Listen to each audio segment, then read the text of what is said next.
क्या आपको पता है कि पहले के समय में लोग नाव से व्यापार करते थे। उन नावों में किसी भी प्रकार का कोई भी इंजन नहीं हुआ करता था, तो फिर वो कैसे व्यापार करते थे, आज हम इसे इस क्लास में समझेंगे। जय हिंद, मैं हूं कुमार सत्य और स्वागत करता हूं द एकेडमी 2.0 पर। दोस्तों, आज हम लोगों का जो टॉपिक है वो है टाइड। क्या है? टाइड, जिसे हिंदी में कहते हैं ज्वार भाटा। सबसे पहले समझे कि ज्वार भाटा होता क्या है, ठीक है ना। तो समुद्री लहरों का ऊपर उठकर आगे बढ़ना क्या कहलाता है? ज्वार कहलाता है। और गिरकर पीछे हटना क्या कहलाता है? भाटा कहलाता है। बात समझ में आ रही क्या? यानी समुद्री लहरों का क्या होना, ये ऊपर उठकर आगे बढ़ना क्या कहलाता है? ज्वार। और गिरकर पीछे हटना क्या कहलाता है? भाटा कहलाता है। बात समझ में आया ना। यानी जब समुद्री लहरें उठकर आगे बढ़ती हैं तो उसे हम क्या कहते हैं? ज्वार कहते हैं। और गिरकर जब पीछे वापस लौटती हैं तो उसे हम क्या कहते हैं? भाटा कहते हैं। बात समझ में आ रही क्या? तो ये क्या रहा? ज्वार भाटा, ठीक है ना। ज्वार भाटा क्या है? तो समुद्री लहरों का उठकर आगे बढ़ना ज्वार है, और गिरकर पीछे हटना क्या कहलाता है? भाटा कहलाता है।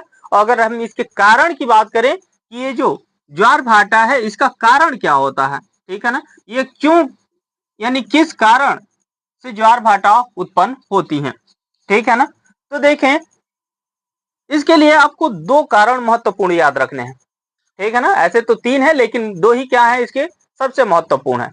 पहला जो कारण है वो है चंद्रमा का गुरुत्वाकर्षण बल। किसका? चंद्रमा का गुरुत्वाकर्षण बल। चंद्रमा का गुरुत्वाकर्षण बल। दूसरा है सूर्य का गुरुत्वाकर्षण बल। सूर्य का गुरुत्वाकर्षण बल। ये दो इसके क्या हैं? प्रबल कारक है, ठीक है। अब देखें कि ये जो टाइड है ये किसके कारण आ रहा है? तो चंद्रमा के गुरुत्वाकर्षण बल के कारण और सूर्य के गुरुत्वाकर्षण बल के कारण ये क्या हो रहा है? आ रहा है। लेकिन अगर हम कहें कि जो ज्वार भाटा है इस पे सबसे अधिक प्रभाव किसका पड़ता है, यानी जो ज्वार भाटा आ रहा है इस पे सबसे अधिक प्रभाव किसका पड़ रहा है, तो आपको याद रखना है कि इस पर सबसे अधिक प्रभाव किसका पड़ता है? तो चंद्रमा के गुरुत्वाकर्षण बल का। यानी जो जो भी ज्वार भाटा आते हैं उनमें सबसे अधिक किसी का प्रभाव पड़ता है तो है चंद्रमा का गुरुत्वाकर्षण बल, ठीक है ना। यानी चंद्रमा के गुरुत्वाकर्षण बल के कारण क्या होता है? तो ज्वार भाटा सबसे ज्यादा प्रभावित होता है। अगर देखें आकार में सूर्य क्या है? बहुत बड़ा है। और जब सूर्य बहुत बड़ा है तो उसका गुरुत्वीय शक्ति भी क्या है? बहुत बड़ी है, ठीक है ना। यानी सूर्य क्या है? आकार में बड़ा है। सूर्य आकार में क्या है? तो सूर्य आकार में बड़ा है। जब सूर्य आकार में बड़ा है तो इसका गुरुत्वीय बल भी क्या होगी? अधिक होगी। इसकी गुरुत्वीय बल भी क्या होगी? तो गुरुत्वीय बल क्या होगी? अधिक होगी। गुरुत्वीय बल क्या होगी? अधिक होगी, ठीक है। वहीं अगर चंद्रमा की बात करें कि जो चंद्रमा है ये आकार में कैसा है? छोटा है। आकार में कैसा है? छोटा। इसलिए इसका गुरुत्वीय बल भी क्या होगा? कम होगा। गुरुत्वीय बल क्या होगा? कम होगा। लेकिन जब पृथ्वी से जब इसकी तुलना करेंगे, पृथ्वी से क्या करेंगे? तुलना करेंगे कि दूरी के क्रम में कौन ज्यादा दूर है, कौन ज्यादा नजदीक है। तो जब हम दूरी जब देखेंगे कि ये पृथ्वी है और यहाँ पे देखें कि ये यहाँ पे क्या मिलेगा? ये पृथ्वी, यहाँ पे चंद्रमा, और यहाँ पे क्या है? सूर्य है। सूर्य की जो दूरी है पृथ्वी की अपेक्षा चंद्रमा की अपेक्षा बहुत दूर है, लगभग 15 करोड़ किलोमीटर है। वहीं जो चंद्रमा है इसकी पृथ्वी से दूरी कितनी है? 3,84,365 वर्ग किलोमीटर, 365 किलोमीटर दूर है। तो चंद्रमा जो है सूर्य की अपेक्षा क्या है? नजदीक है।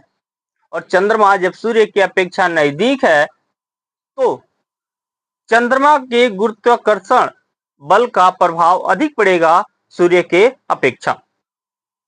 ठीक है।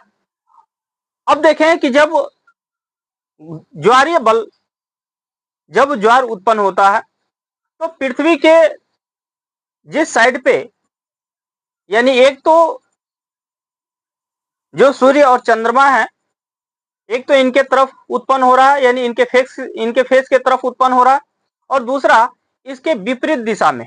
ठीक है ना, यानी पृथ्वी के दूसरे साइड में भी क्या होता है, ज्वार और भाटा उत्पन्न होते हैं।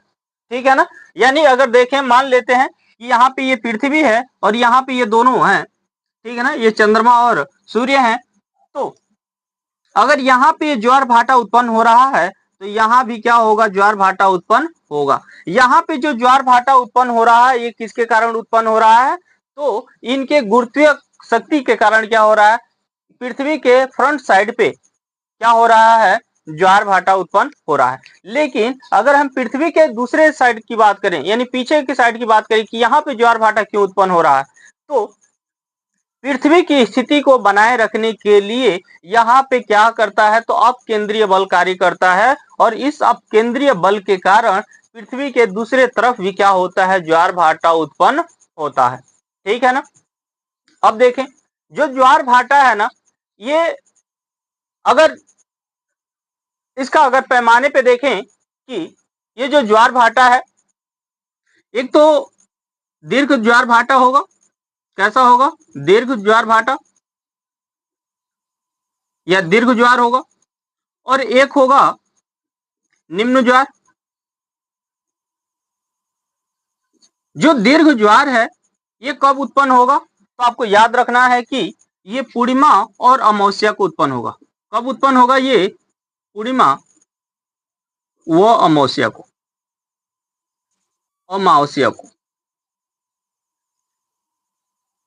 पूर्णिमा और अमावस्या को क्या होगा, दीर्घ ज्वार उत्पन्न होगा। क्यों ऐसा होगा, क्योंकि इस समय सूर्य और चंद्रमा और पृथ्वी तीनों क्या होंगे, बिल्कुल एक सीध में होंगे। और जब बिल्कुल एक सीध में होंगे तब यहाँ पे जो लगने वाला गुरुत्वीय बल है वो कैसा होगा, अधिक होगा, तीव्र होगा, जिसके वजह से पृथ्वी पे क्या होंगे, तो दीर्घ ज्वार उत्पन्न होंगे। वहीं पे जो निम्न ज्वार है ये कब उत्पन्न होगा, तो आपको याद रखना है कि शुक्ल पक्ष और कृष्ण पक्ष, दो पक्ष होंगे, शुक्ल पक्ष और कृष्ण पक्ष। ठीक है ना। इसी को गांव में किस नाम से जानते हैं, अजोरिया और अनहरिया के नाम से जानते हैं, है ना। तो जो अजोरिया और अनहरिया है, इसी को, जो अजोरिया है उसको क्या कहते हैं, शुक्ल पक्ष कहते हैं, अनहरिया को क्या कहते हैं, कृष्ण पक्ष कहते हैं। अजोरिया का मतलब होता है जो जिस समय चांद दिखाई देता है, उजाला होता है, तो अजोरिया यानी शुक्ल पक्ष है। और जिस समय चांद नहीं दिखाई देता, अंधेरा होता है, जिसको गांव में अंधेरिया कहते हैं, ठीक है ना, तो उसको क्या कहा जाता है, उसे कृष्ण पक्ष कहा जाता है। तो इस शुक्ल पक्ष और कृष्ण पक्ष के 7वें और 8वें दिन, ठीक है ना, 7वें या 8वें दिन, ठीक है ना, क्या होगा, तो ये लघु या निम्न ज्वार उत्पन्न होगा। ऐसा क्यों होगा, क्योंकि जो चंद्रमा और सूर्य हैं ये पृथ्वी पर समकोण बनाएंगे। ये क्या करेंगे, ये पृथ्वी पर लंबवत होंगे। यहां मान लेते हैं ये सूर्य है और यहाँ क्या होगा, चंद्रमा होगा। तो ये क्या होंगे, बिल्कुल एक दूसरे के लंबवत होंगे। ठीक है ना। जब लंबवत होंगे, एक त्रिभुज बनाएंगे, या फिर कह सकते हैं कि पृथ्वी के साथ समकोण बनाएंगे। तब होगा क्या कि इसके द्वारा ये सिंगल बल इधर लग रहा है, इसके द्वारा इधर बल लग रहा है, जिसके वजह से यहाँ भी ज्वार उत्पन्न हो रहा है, यहाँ भी ज्वार उत्पन्न होगा। तो इसके विपरीत यहाँ भी ज्वार उत्पन्न होगा और इसके विपरीत यहाँ भी ज्वार उत्पन्न होगा। ठीक है ना। और इस दौरान क्या होगा कि यहाँ पे जो बल है इसके अपेक्षा जो लगने वाला गुरुत्वीय बल है यहाँ पे क्या हो जाएगा, कम होगा। और जब यहाँ पे गुरुत्वीय बल कम होगा तो यहाँ पे उत्पन्न होने वाला जो ज्वार है वो भी क्या होगा, कम होगा, अर्थात जिसे क्या कहेंगे, निम्न ज्वार कहेंगे। अब जो ज्वार है दीर्घ ज्वार और निम्न ज्वार। दीर्घ ज्वार में क्या होता है कि जो सामान्य ज्वार आते हैं उस सामान्य ज्वार से 20% अधिक ज्वार, यानी उसकी हाइट कितनी होती है, 20% अधिक होती है। ठीक है ना, यानी कह सकते हैं कि जो दीर्घ ज्वार है इसकी जो हाइट होती है सामान्य ज्वार से 20% अधिक होती है, या 20% अधिक या ऊंचा होता है, 20% अधिक ऊंचा होता है या 20% अधिक होता है। वहीं अगर निम्न ज्वार की बात करें कि इसकी जो हाइट है वो कितनी होती है, तो सामान्य ज्वार से 20% कम होती है। 20% क्या होती है, कम होती है। ठीक है ना, तो जो लघु ज्वार है इसकी हाइट क्या है, तो सामान्य ज्वार से 20% कम है, और दीर्घ ज्वार में क्या होता है कि इसकी जो हाइट होती है 20% क्या हो जाती है, अधिक हो जाती है। बात समझ में आ रही क्या? अब देखें कि जो ज्वार है इसका प्रभाव क्या पड़ता है। ठीक है ना, तो पहले ही जो क्लास शुरू होने से पहले हमने आपसे एक प्रश्न किया था कि क्या आपको पता है कि पहले के समय में लोग नावों से व्यापार करते थे जिसमें किसी प्रकार का कोई भी इंजन नहीं हुआ करता था। अर्थात इस ज्वार के कारण व्यापार करने में क्या होती है, सुविधा होती है। ठीक है ना, यहाँ धाराएं चलेंगी, तरंगे चलेंगी। ठीक है ना, जो जिसके वजह से क्या होगा, यातायात की सुविधा क्या होगी, पर्याप्त होगी, या यातायात करने में सुविधा होगी। यहाँ जो ज्वार भाटा है इसके द्वारा उत्पन्न जो तरंग है इसको क्या कहा जाता है, ज्वारीय तरंग कहते हैं। इसके द्वारा उत्पन्न तरंग क्या कहलाता है, ज्वारीय तरंग कहलाता है। क्या कहलाता है, ज्वारीय तरंग कहलाता है। बात समझ में आ रहा है क्या? ये इसे क्या कहते हैं, ज्वारीय तरंग कहते हैं। अब यहाँ पे देखें कि जो ये ज्वारीय तरंग है ये किसके कारण उत्पन्न हो रही है, तो ये ज्वार भाटा के कारण उत्पन्न हो रही है। अब बात आती है कि जो भारत में सबसे ऊंचा ज्वार भाटा कहाँ आता है। ठीक है ना, तो अगर भारत में सबसे ऊंचे अगर ज्वार भाटा की बात करें तो आपको याद रखना है ओखा तट। ठीक है ना, भारत में सबसे ऊंचा ज्वार भाटा, सबसे ऊंचा ज्वार भाटा कहाँ आता है, तो अगर भारत में सबसे ऊंचा अगर ज्वार भाटा की बात करें तो आपको याद रखना है कि यहाँ पे ये क्या है, गुजरात तट है। गुजरात में ये आपको याद रखना है कि ये खंभात की खाड़ी है, खंभात की खाड़ी।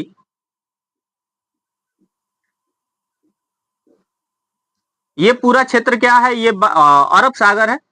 ये क्या है, अरब सागर। और ये क्या है, तो ये है कच्छ की खाड़ी, कच्छ की खाड़ी। इस कच्छ की खाड़ी में ही यहाँ पे अगले वाले सिरे पे यहाँ पे जो तट है इसको कहते हैं ओखा तट। क्या कहते हैं, ओखा तट। इस ओखा तट पे भारत का सबसे ऊंचा ज्वार आता है। ठीक है ना, इस ओखा तट पे भारत का क्या आता है, सबसे ऊंचा ज्वार भाटा आता है। इसकी अगर हाइट की बात करें तो इसकी हाइट होती है 2.7 मीटर। इसकी हाइट कितनी होती है, 2.7 मीटर होती है। ये तो भारत का सबसे ऊंचा ज्वार भाटा। लेकिन अगर पूछा जाए कि विश्व में सबसे ऊंचा ज्वार भाटा कहाँ आता है, तो अगर विश्व में सबसे ऊंचा ज्वार भाटा की बात करें कि विश्व का सबसे ऊंचा ज्वार भाटा, विश्व का सबसे ऊंचा ज्वार भाटा कहाँ आता है, सबसे ऊंचा ज्वार भाटा, तो आपको याद रखना है कि एक जगह है नोवा स्कोशिया। कौन सा है, नोवा स्कोशिया। ये कहां पे है, तो आपको याद रखना है कनाडा में। ठीक है ना, कनाडा, कनाडा में है नोवा स्कोशिया। इस नोवा स्कोशिया के जस्ट पास में एक खाड़ी है जिसको कहते हैं फंडी की खाड़ी। ठीक ना, फंडी की खाड़ी। इस फंडी की खाड़ी में विश्व का सबसे ऊंचा ज्वार भाटा आता है। अगर इसके हाइट की बात करें कि इसकी हाइट कितनी होती है, तो लगभग 17 से 18 मीटर ऊंचा होता है। कितना होता है, तो लगभग 17 से 18 मीटर। ठीक है, तो देखें, हमने देखा कि भारत में सबसे ऊंचा ज्वार भाटा कहाँ आता है, तो कच्छ की खाड़ी में, और तट का नाम क्या है, ओखा तट, जहां पे हाइट कितनी होती है, 2.7 मीटर होती है। उसी तरह से अगर विश्व में सबसे ऊंचा ज्वार भाटा की बात करें कहाँ आता है, तो आपको याद रखना है कनाडा में आता है।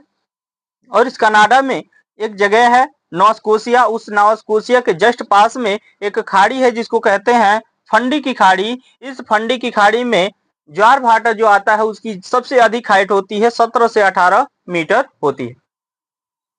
इसी तरह से अगर पूछा जाए कि विश्व में सबसे अधिक ज्वार भाटा कहाँ आता है, तो अगर विश्व में सबसे अधिक ज्वार भाटा की बात करें, ठीक है ना, कहाँ आता है, तो विश्व में सबसे अधिक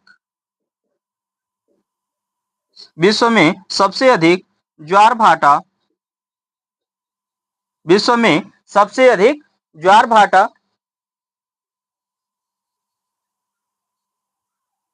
वाले अगर हम स्थान की बात करें तो है ब्रिटेन। ठीक है ना, कहाँ आएगा, तो ब्रिटेन में आएगा। कहाँ आएगा, ब्रिटेन में।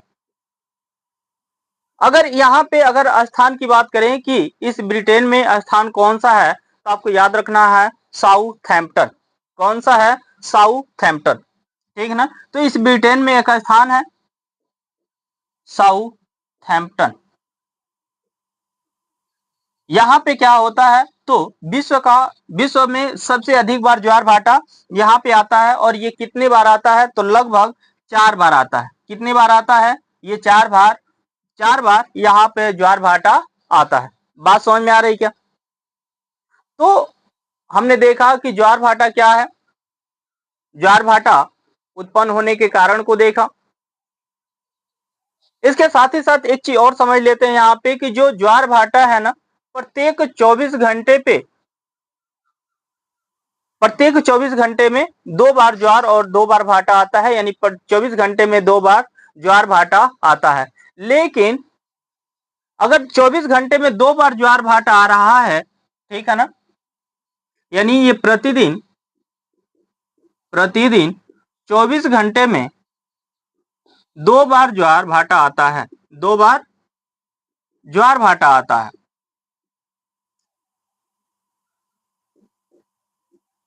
ठीक है, ये जब जो 2 बार ज्वार भाटा आ रहा है, इसका मतलब कि 12 घंटे के बाद क्या होना चाहिए, ज्वार भाटा आना चाहिए। लेकिन यहां पे समझे कि जो पृथ्वी है और जो चांद है, इन दोनों का जो परिभ्रमण है वो लगभग सेम है। ठीक है ना, यानी दोनों का परिभ्रमण काल जो है वो कैसा है, सेम है। यानी अगर देखें यहाँ पे पृथ्वी है और यहाँ पे ये क्या है, चांद है, दोनों एक सेम स्पीड से लगभग घूम रहे हैं। इसलिए इस स्थान पे अगर ये चांद अगर इसके सामने है, और जब ये 24 घंटे में जब ये अपने स्थान पे जब घूम के आएगा, तब तक पता चलेगा कि क्या होगा, ये स्थान थोड़ा सा क्या हो चुका है, आगे बढ़ चुका है। इसलिए जब पुनः उस स्थान तक पहुंचेगा, तब तक उसे 26 मिनट का समय अतिरिक्त लगेगा। बात समझ में आना, तो इसलिए जब ज्वार आएगा तो 12 घंटे 26 मिनट के अंतराल पर आएगा। ठीक है ना, यानी जो नेक्स्ट ज्वार आने वाला है, अगर मान ले कि अभी अगर कोई ज्वार 1 बजे आया है, ठीक है ना, 12 बजे आया बिल्कुल, तो अगला जो ज्वार आएगा 12 बज के कितने मिनट पर आएगा, 12 बज के 26 मिनट पर आएगा। ठीक है ना, यानी बिल्कुल 12 घंटे 26 मिनट के अंतराल पर अगला ज्वार आएगा। इस तरह से अगर 2 ज्वारों के बीच की अगर समय की बात करें तो कितना होगा, तो वो 12 घंटे 26 मिनट का होगा। ठीक है, तो यहाँ पे हमने समझा कि ज्वार भाटा क्या है, और यहाँ से ये बनने वाले प्रश्न भी थे। ठीक है ना, यहाँ से ये डायरेक्ट प्रश्न पूछे जाते हैं कि भारत में सबसे अधिक बार ज्वार भाटा कहाँ पे, सबसे अधिक ऊंचा ज्वार भाटा कहाँ आता है, फिर विश्व में सबसे ऊंचा ज्वार भाटा कहाँ आता है, फिर पूछा जाता है कि विश्व में सबसे अधिक बार ज्वार भाटा कहाँ आता है, तो विश्व में सबसे अधिक ज्वार भाटा ब्रिटेन में, साउथहैम्पटन में आता है। इसके साथ ही साथ विश्व का सबसे ऊंचा ज्वार भाटा कहाँ आता है, तो नोवा स्कोशिया के जस्ट बगल में एक फंडी की खाड़ी है, उस फंडी की खाड़ी में विश्व का सबसे ऊंचा ज्वार भाटा आता है। ये कहाँ पे है, तो कनाडा जो देश है उसमें आएगा। इसके साथ ही साथ अगर भारत में पूछें कि भारत में सबसे ऊंचा ज्वार भाटा कहाँ आता है, तो कच्छ की खाड़ी में आता है। कच्छ की खाड़ी में जो तट है उसका नाम है फंडी की खाड़ी, क्या नाम, सॉरी, उसका नाम है ओखा तट। क्या नाम है, ओखा तट। ओखा तट पे क्या आता है, भारत का सबसे ऊंचा ज्वार भाटा आता है, जिसकी हाइट होती है 2.7 मीटर। ठीक है ना। तो आपको क्लास कैसा लगा आप कमेंट करके जरूर बताएं। साथ ही साथ यदि आप इस क्लास में अगर पहली बार आप विजिट किए हैं, चैनल पे पहली बार विजिट किए हैं, तो आप चैनल को लाइक शेयर सब्सक्राइब कर लें। साथ ही साथ इसे अपने दोस्तों को भी शेयर कर दें ताकि उन्हें भी वो भी इस क्लास का लाभ ले सके।